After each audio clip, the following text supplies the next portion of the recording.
I found out my daughter-in-law was sleeping with my husband the same week we scheduled our divorce signing. Margaret Whitmore did not scream when she read the message. She did not throw the phone across the kitchen or shatter the fine china she had collected over 32 years of marriage. Instead, she adjusted her reading glasses, zoomed in on the screen, and read the words again to make sure her eyes were not betraying her the way her family just had. The house was quiet, the kind of quiet that settles over a 5,000-square-foot suburban home at 10:47 p.m., when the dishwasher hums softly and the porch lights cast long shadows across the manicured lawn. Richard had said he was staying late at the office. Emily had claimed she was meeting friends for wine downtown. Margaret stood alone at the marble kitchen island, the glow of the screen reflecting in her steady blue eyes, and felt something inside her shift, not break, not explode, shift. The message had not been meant for her. It had appeared by accident when Richard left his tablet on the counter, unlocked, careless. A hotel confirmation. 2 names. Richard Whitmore. Emily Whitmore. 1 king bed. 1 week before the divorce papers would be signed in a downtown Boston law firm overlooking the Charles River. Margaret inhaled slowly, counting to 5 the way her therapist once taught her during a particularly brutal winter 15 years ago. She remembered that winter. Daniel had just left for college. Richard had started traveling more. She had felt the distance back then, but convinced herself it was midlife stress, not betrayal. She had always been good at convincing herself of reasonable lies. Tonight, she chose something different. She chose silence. Footsteps echoed faintly upstairs, a memory of family life that felt suddenly staged. The framed photos lining the hallway, Daniel's graduation, Emily's bridal shower, Christmas mornings in matching pajamas, watched her with frozen smiles. Margaret reached for a glass of water, her hand steady, no tremor, no visible crack in her composure. If someone had walked into the kitchen at that moment, they would have seen a composed 55-year-old woman in a cream cashmere sweater, not a wife who had just discovered that her husband and her son's wife had crossed a line that could never be uncrossed. She did not cry. She calculated. The divorce had been Richard's idea. "We've grown apart," he had said 3 months ago, sitting across from her at this same island, unable to meet her eyes. She had nodded then, already tired of trying to hold together something that had been quietly unraveling for years. They had agreed to a civil split. Equal assets. Clean signatures. A week from now, it would all be official. Or so Richard believed. Margaret picked up the tablet again, scrolling carefully, noting dates, locations, credit card charges. A hotel in Manhattan 2 weeks ago. Another in Providence. Careless. Arrogant. She almost admired the boldness of it. Almost. The garage door rumbled open at 11:12 p.m., and Margaret set the tablet back exactly where she had found it. By the time Richard stepped into the kitchen, loosening his tie, she was wiping down the counter as if preparing for another ordinary morning. "You're still up?" he asked, surprised. Margaret offered him the same soft smile she had perfected over decades of charity galas and neighborhood fundraisers. "Just couldn't sleep," she replied evenly. Her voice did not shake. Her heart did not race. She had always believed heartbreak would feel like a storm. Instead, it felt like clarity. And as Richard leaned down to kiss her cheek out of habit, Margaret realized something with startling calm. They thought she was about to lose everything. They had no idea she was about to change the rules. Richard slept soundly that night, his breathing slow and even beside her, as if nothing in his world had shifted, as if the foundation of their family had not quietly cracked beneath his own decisions. Margaret lay on her back staring at the ceiling, tracing the faint line where the paint met crown molding, remembering the day they had chosen that shade together 15 years ago. They had stood in this very bedroom with paint samples in their hands, laughing about how serious they sounded debating ivory versus antique white. She wondered now how long he had been debating something far more consequential without her. At 6:30 the next morning, she rose before him, smoothing the duvet, adjusting her robe, stepping into the hallway with the same unhurried grace she had practiced for decades. The coffee maker clicked on at 6:45. By 7, sunlight filtered through the tall kitchen windows, illuminating a space that looked perfectly intact. Richard appeared at 7:10, freshly showered, his cuff links glinting under the light. He kissed her cheek again, casual, automatic. "Big meeting today," he said, reaching for his mug. Margaret nodded, stirring her coffee slowly. I remember, she replied. She had always remembered his schedule. That had been part of the job. He checked his phone 3 times during breakfast.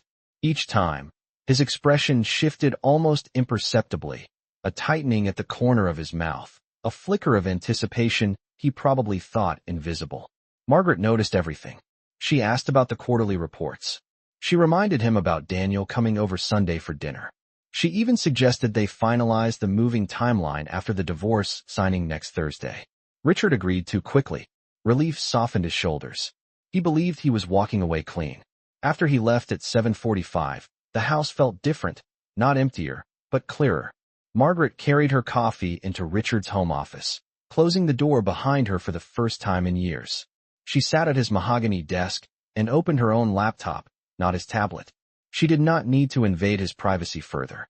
She already had what she needed. At 8:15, she called her attorney. I would like to amend the agreement, she said calmly when he answered. There was a pause on the other end of the line, paper shuffling, cautious curiosity. Is there a specific reason? He asked. Margaret glanced at the framed photograph on the desk of Richard and Daniel shaking hands at Daniel's wedding rehearsal dinner.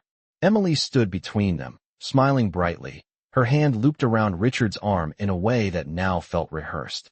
Yes, Margaret replied evenly. There is new information that affects the settlement. She did not elaborate. She did not need to. Her attorney requested documentation. She assured him he would have it by noon. After the call ended, Margaret opened a folder she had not touched in years, the one containing original incorporation documents for Whitmore Development Group. Her name was on more pages than Richard remembered. She had invested her inheritance 20 years ago when the company was still operating out of a 200-square-foot office above a hardware store. She had signed personal guarantees when banks hesitated. She had sat at kitchen tables calculating payroll during recessions. Richard might have been the face of the company, but Margaret had been its spine. She gathered copies of financial statements, partnership agreements, and shareholder clauses that most people would have overlooked. By 10:30, her dining room table was covered in neat stacks of paper. At 11, her phone buzzed with a message from Emily. Are we still on for brunch tomorrow, Mom? Margaret stared at the word Mom for a full 5 seconds before responding. Of course, she typed back. I would not miss it. She set the phone down gently, her reflection faint in the dark screen. They believed she was fragile. They believed she was distracted by grief. What they did not understand was that Margaret Whitmore had never been more focused in her life. Margaret chose a navy silk blouse for brunch, the one Emily had once complimented during a holiday dinner, and paired it with pearl earrings Richard had given her on their 20th anniversary, not because she felt sentimental, but because she understood symbolism better than either of them ever had. The restaurant sat on Newberry Street, all polished brass and white tablecloths, the kind of place where mimosas cost $18 and no one rushed you out the door. Emily was already seated when Margaret arrived at 11:55, scrolling through her phone, sunlight catching the diamond on her left hand. She looked up with a bright smile that would have fooled anyone who had not studied human behavior for 3 decades. Mom, she said warmly, rising to give her a careful hug, light and practiced. Margaret returned the embrace just long enough to feel the stiffness in Emily's shoulders. Guilt had a texture. It tightened muscles. It shortened breath. They ordered salads and sparkling water. Emily chatted about a new interior design project, about a couple in Cambridge who wanted to renovate a brownstone. Margaret listened, nodding at the right moments, watching the way Emily avoided direct eye contact whenever the conversation drifted toward family. Daniel has been working late, Emily added casually, twisting her napkin between her fingers. He barely sleeps. Margaret held her gaze for a fraction longer than usual. That happens when someone is building a life, she said softly. It takes effort. Emily swallowed. The word effort hung in the air between them like a subtle accusation. Margaret sipped her water, letting silence stretch just enough to become uncomfortable before rescuing the moment with a gentle question about Emily's mother. She was not there to expose anything. Not yet. She was there to observe, to confirm. At 12:35, Richard's name flashed briefly across Emily's phone screen before disappearing. Emily's hand moved quickly, turning the device face down. Margaret noticed the faint flush rising along her jawline. She smiled again, small and controlled. You seem busy, Margaret said lightly. Is everything all right? Emily forced a laugh. Just clients. Margaret nodded. Of course. She had already printed the hotel confirmations. She had already forwarded the financial discrepancies to her attorney. What she needed now was certainty, and certainty came not from documents, but from behavior. When the check arrived, Margaret reached for it first. Let me, she insisted. It is the least I can do before everything changes next week. The word changes made Emily freeze for half a second. Margaret saw it. The flicker of fear. The calculation behind Emily's eyes. She signed the receipt with steady handwriting and stood, smoothing her blouse. Outside, the early autumn air carried a crisp edge, 70 degrees and bright. Emily adjusted her sunglasses, her voice softer now. Are you okay? She asked, almost hesitant. Margaret turned to her fully, studying the younger woman who had once asked for her advice on wedding centerpieces and honeymoon destinations. I am better than I have been in years, Margaret replied truthfully. It was not anger she felt. It was alignment. As they parted ways on the sidewalk, Margaret watched Emily walk toward her car, shoulders slightly hunched, movements less confident than when she had arrived. Secrets weighed more than people expected. Margaret slipped into her own vehicle and sat for a moment before starting the engine. Her phone buzzed with a message from her attorney confirming the revised draft would be ready by Monday morning. Thursday's signing would not look the way Richard anticipated. And for the first time since she had read that message in the quiet kitchen, Margaret allowed herself a small, private smile. They believed she was walking into a loss. They had not realized she had already stepped into control. Sunday dinner arrived with the kind of calm that only long-practiced families could perform on cue. Margaret set the table with her wedding china, the ivory plates edged in gold that Richard once claimed were too formal for regular use. Tonight, she chose formality on purpose. The roast chicken rested beneath warm light in the kitchen, rosemary and lemons scenting the air, while a bottle of Napa Valley Red breathed on the counter. At 6 sharp, the doorbell rang. Daniel stepped inside first, tall like his father but carrying a gentler expression, his tie already loosened after a full week at the office. Emily followed half a step behind, offering a bright smile that did not quite reach her eyes.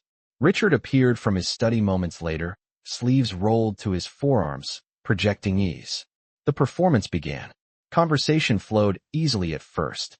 Daniel spoke about a potential expansion project in Somerville, describing square footage and zoning permits.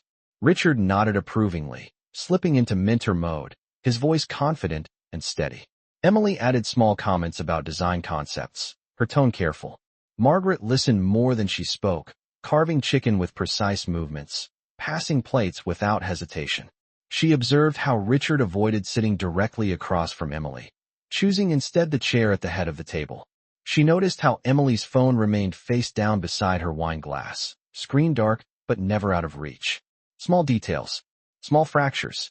At 7:15, Daniel excused himself to take a call on the back patio.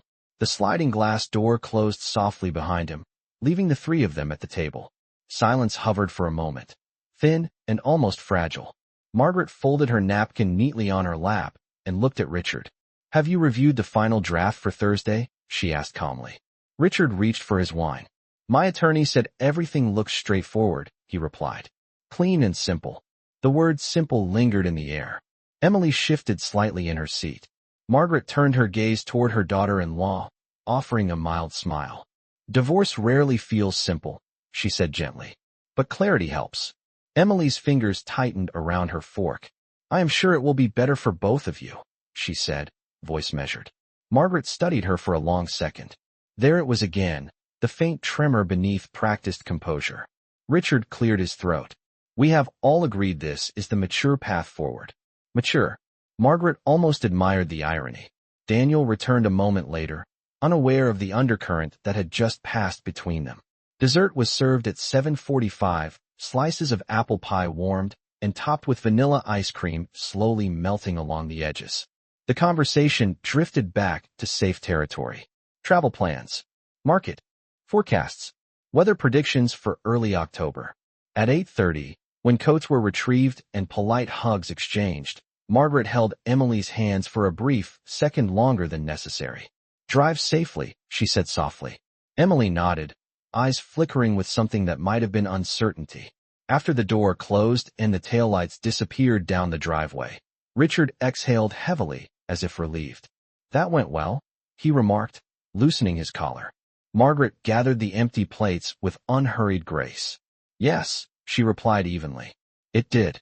She carried the dishes to the sink, turning on warm water, listening to its steady rush. Thursday was 4 days away. Richard believed the evening had confirmed stability. Emily believed she was undetected. Daniel believed his parents were simply navigating a civil separation. Margaret dried her hands carefully and glanced at the calendar pinned near the refrigerator. She had spent 32 years building this family. She would not let it unravel without understanding exactly who deserved to remain inside it. Monday arrived with a pale gray sky and a thin drizzle that blurred the edges of the Whitmore estate, as if even the weather understood something was shifting beneath its polished surface. Margaret woke before sunrise, her mind clear, her movements deliberate. She dressed in a tailored charcoal suit instead of her usual soft knitwear, fastening each button with quiet intention. By 8:30, she was seated across from her attorney in a corner office overlooking downtown Boston, the skyline sharp against the mist. The revised documents lay spread across the polished table between them, pages marked with discreet tabs. "Once this is signed," her attorney said carefully, "control of the majority shares transfers entirely to you. The clause regarding marital misconduct strengthens your position significantly." Margaret nodded. She did not flinch at the legal terminology. It was not the language that mattered. It was the timing. Richard believed he would retain executive authority. He believed the company's foundation was solid beneath his feet. He had forgotten who had poured that foundation. At 10:15, she reviewed the final wording, confirming the protective provisions for Daniel's future interest in the firm. Her son would not suffer for decisions he did not make. That much she had already decided. By 11, the documents were sealed, copies prepared, signatures awaiting Thursday's meeting. Margaret stepped back into the city air with steady breath, feeling the faint chill of early October against her skin. She drove home in silence, her thoughts organized, not scattered. The house greeted her with stillness. Richard had left for a client lunch in Back Bay. Margaret walked directly to the study, opening the safe she had quietly reprogrammed 2 days earlier. Inside rested financial statements, partnership certificates, and a small leather folder containing printouts of hotel confirmations and credit card receipts. Evidence did not require emotion. It required clarity. She placed the folder neatly atop the rest and closed the safe with a soft click.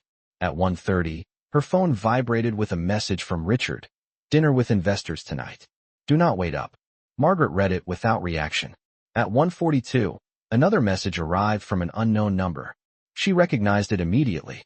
"Emily, can we talk?" the message read. Margaret stared at the screen for several seconds before responding. "Of course. Tomorrow afternoon. Here." She set the phone down and folded her hands on the desk. Fear always surfaced before exposure. Emily sensed something, even if she did not yet understand what. That awareness alone shifted the balance. Late afternoon light filtered through the tall windows, casting long stripes across the hardwood floor. Margaret rose and walked slowly through each room of the house, pausing at framed photographs, at the grand piano Daniel had played as a teenager, at the dining table where decades of holidays had unfolded. She was not reminiscing. She was taking inventory of memories, of investments, of loyalty. By 5:30, she prepared a simple dinner for herself, grilled salmon and steamed asparagus, eating alone without loneliness. She felt neither rage nor despair, only structure. When the clock struck 7, she poured herself a single glass of wine and carried it to the living room, settling into the armchair facing the fireplace. Thursday was 3 days away. Tomorrow, Emily would sit across from her in this very room. Richard believed he was orchestrating his exit. Emily believed she was stepping quietly into a future she had not earned. Margaret sipped her wine slowly, the taste dry and steady. They had mistaken her silence for weakness. In truth, it had been preparation. Emily arrived at 2:15 in the afternoon, 5 minutes early, which told Margaret everything she needed to know about the younger woman's state of mind. People who felt secure arrived exactly on time. People who felt uncertain arrived early, hoping to control the rhythm of the room. Margaret opened the door before the second knock, offering a composed smile. "Come in," she said softly. The living room was immaculate, sunlight spilling across the hardwood floors, the fireplace cold but polished, family photographs still arranged with careful symmetry along the mantel. Emily stepped inside, removing her coat slowly, her movements precise, as if she were entering a space where she no longer understood the rules. They sat opposite each other, a low glass table between them. No coffee, no tea. Margaret had chosen not to offer anything that suggested comfort. You wanted to talk, Margaret began evenly. Emily clasped her hands in her lap. I feel like something has changed, she admitted, eyes flickering toward the framed wedding portrait on the wall. You have seemed different. Margaret tilted her head slightly. Different how? She asked. The question was gentle, but deliberate. Emily hesitated. More distant. More observant. The word lingered. Margaret allowed a small smile. Observation is not distance, she replied. It is awareness. Emily's shoulders tightened almost imperceptibly. Silence stretched between them, not hostile, but heavy. Finally, Emily inhaled. Is there anything you want to ask me? She said quietly, the sentence hanging like a test. Margaret held her gaze steadily, her blue eyes calm and unwavering. She did not blink. Is there anything you need to tell me? She countered. The room felt suddenly smaller. Outside, a car passed slowly along the quiet suburban street. Emily's composure faltered for half a second, just enough. I would never intentionally hurt this family, she said carefully, choosing each word as if stepping across fragile ice. Margaret leaned back slightly in her chair. Intent does not always determine impact, she answered. Her tone remained measured, almost thoughtful. Sometimes actions speak long before explanations are offered. Emily swallowed, color rising faintly along her cheekbones. If you are implying something, I would prefer you say it directly. Margaret studied her for a long moment. She could have ended it then. She could have revealed the printed confirmations locked in the study safe. She could have dismantled the illusion with a single sentence. Instead, she folded her hands neatly. Thursday is approaching, she said calmly. Clarity has a way of surfacing when it is most necessary. Emily's breath hitched slightly. I do not understand. Margaret stood, walking slowly to the mantel, adjusting a picture frame that did not need adjusting. Understanding often arrives later than truth, she replied without turning around. But it always arrives. When she faced Emily again, her expression was not angry. It was resolute. Emily rose from the couch, uncertainty now evident in her posture. I care about Daniel, she said quickly, almost defensively. Margaret nodded once. I know, she answered. The statement carried weight, layered with meaning. Emily lingered for a moment as if waiting for accusation, for confrontation, for exposure. None came. Finally, she retrieved her coat and moved toward the door. I hope we can move forward peacefully, she said softly. Margaret opened the door for her, the late afternoon air cool against their skin. Peace depends on honesty, Margaret replied evenly. After Emily's car disappeared down the driveway, Margaret closed the door and rested her hand briefly against the wood. She had seen enough. Fear had replaced arrogance. Doubt had replaced confidence. Thursday was 2 days away. And now, they both knew the ground beneath them was no longer stable. Thursday arrived with sharp blue skies and a wind that carried the first true hint of fall across the city. Margaret stood in front of her bedroom mirror at 7:30 in the morning, fastening a single strand of pearls around her neck, her expression calm, almost serene. She chose a structured ivory suit, understated but authoritative, and applied her lipstick with steady precision. Downstairs, the house felt unusually still, as if even the walls understood this was no ordinary day. Richard descended the staircase at 8, dressed in a tailored navy suit, briefcase in hand, projecting the quiet confidence of a man who believed the outcome had already been secured. Ready? He asked casually. Margaret turned toward him, offering a polite smile. I have been ready for quite some time, she replied. The drive into Boston was silent.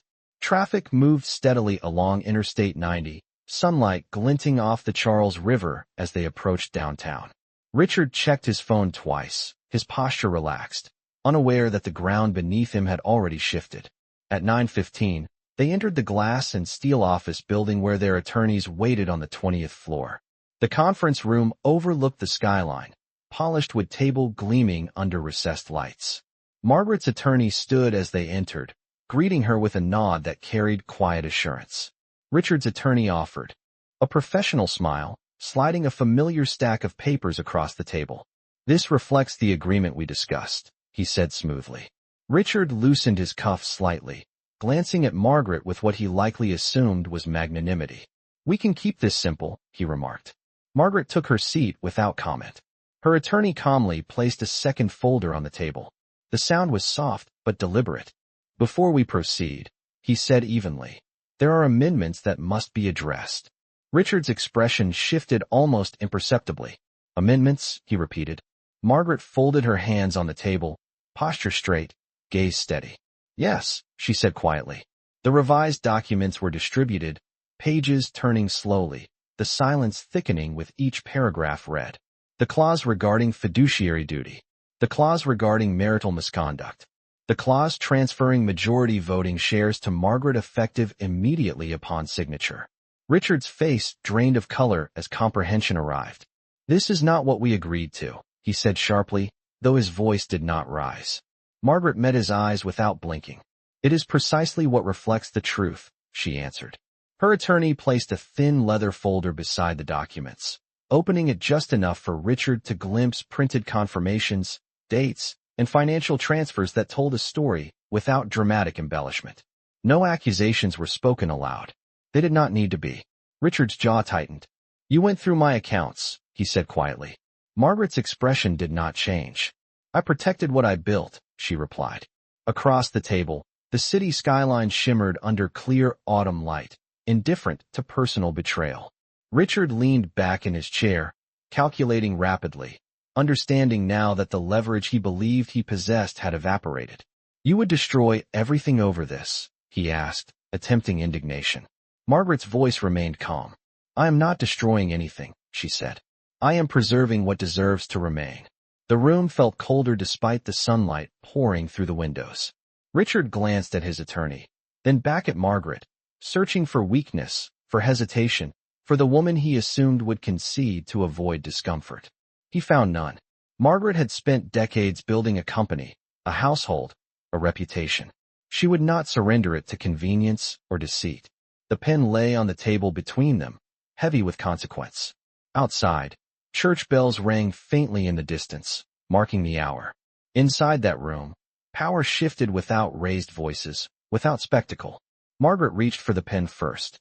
Margaret signed her name with steady, deliberate strokes, the ink settling into the paper as if it had always belonged there. The sound of the pen moving across the page seemed louder than it should have been, sharp against the heavy silence in the conference room. She placed the pen down carefully and slid the document toward Richard without urgency. He did not reach for it immediately. His eyes remained fixed on the amended clauses, scanning lines he had not expected to read, recalculating outcomes he had assumed were guaranteed. His attorney leaned closer, whispering in low, controlled tones, but even without hearing the words, Margaret recognized the shift. Negotiation had become damage control. "You are forcing this into litigation," Richard said finally, his voice tight but contained. Margaret met his gaze evenly. "No," she replied. "I am offering you clarity." The leather folder remained partially open on the table, its contents visible enough to erase denial, but not displayed with theatrics. Dates, locations, transactions, facts that required no raised voice to carry weight. Richard exhaled slowly, leaning back in his chair as if the air had thickened. "You would risk public exposure over this?" he asked, choosing the final word carefully. Margaret's expression did not waver. "I am not risking anything," she said calmly. "I am protecting what I invested my life into." Across the table, her attorney nodded slightly, sliding forward an additional page outlining the immediate transfer of executive authority pending finalization. Richard's jaw tightened. The company that had carried his name would no longer operate solely under his direction. The realization settled visibly across his face. Outside the floor-to-ceiling windows, Boston moved forward without hesitation, taxis gliding through intersections, pedestrians crossing with coffee cups in hand, unaware that inside this room a different kind of traffic had changed direction. Richard finally reached for the pen. His hand paused midair for a fraction of a second, the weight of pride pressing against practicality. Margaret watched without blinking. She had given him an exit that preserved discretion. The alternative would not. After several long seconds, he signed. The room seemed to exhale collectively. Papers were gathered. Copies exchanged. Formalities completed. There were no dramatic declarations. No slammed doors. Only the quiet sound of documents sliding into briefcases and the faint hum of city life 20 stories below. Richard stood first, straightening his jacket as though posture alone could restore equilibrium. He looked at Margaret, searching perhaps for regret, for softness, for any sign that she might reconsider the ground she had claimed. He found none. "You have changed," he said quietly. Margaret rose as well, smoothing her suit with composed precision. "No," she answered. "I have remembered." They walked out of the building separately, though they had arrived together.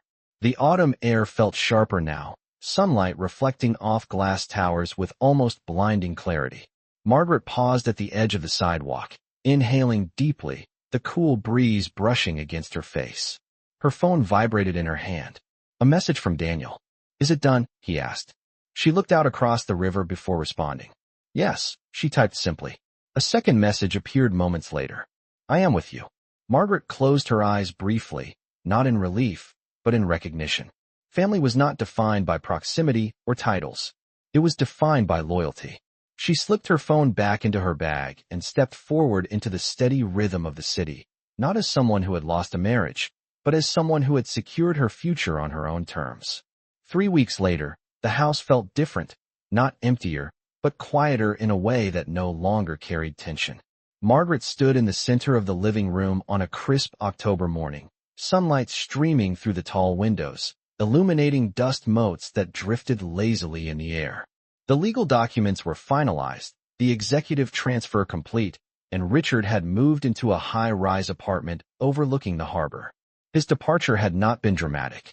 A moving truck had arrived at 9 on a Saturday, boxes carried out in measured silence, neighbors pretending not to notice.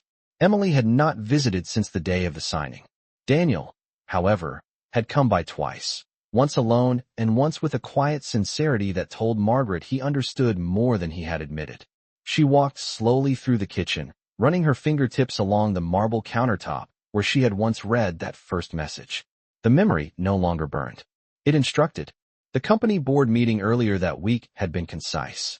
Margaret had entered the conference room with steady posture, announcing the transition with calm authority. There had been surprise, certainly, but also respect. Many of them remembered the early years, remembered who had negotiated the first loan, who had balanced the books during the recession, who had stayed when others hesitated. Control had not been seized. It had been reclaimed. That afternoon, she poured herself a cup of coffee and carried it to the back patio. The trees lining the yard had begun to turn shades of amber and crimson, leaves falling gently across the grass. Change, she reflected, rarely arrived in chaos. It arrived in accumulation. Small choices, small silences, small decisions that gathered into something irreversible. Her phone vibrated softly against the table. A message from Daniel. "Emily has moved out," it read. Margaret closed her eyes briefly, not in triumph, but in acceptance. Consequences were not punishments. They were outcomes. She typed back a simple response. "I am here if you need me." There was no bitterness in her tone, no satisfaction in loss. Only steadiness. She understood now that loyalty could not be negotiated and trust could not be shared among divided intentions. As the afternoon light shifted, Margaret rose and returned inside, pausing at the hallway mirror. The woman reflected back at her looked composed, resolute, and undeniably alone, but not abandoned. She had not shouted. She had not pleaded. She had not exposed the truth for spectacle. She had chosen timing over reaction, structure over emotion, dignity over drama. The house would be renovated next spring. She had already approved the architectural sketches, planning to convert Richard's former study into a private library. Life did not collapse when one chapter ended. It restructured. As evening approached, Margaret lit a single candle on the dining table and set one plate instead of 4. The silence that settled around her felt earned, not imposed. Outside, the wind carried fallen leaves across the driveway, erasing faint tire marks from weeks before. Margaret looked around the room she had built, protected, and preserved, and allowed herself one quiet acknowledgement. They had believed she was breaking. In truth, she had been building all along.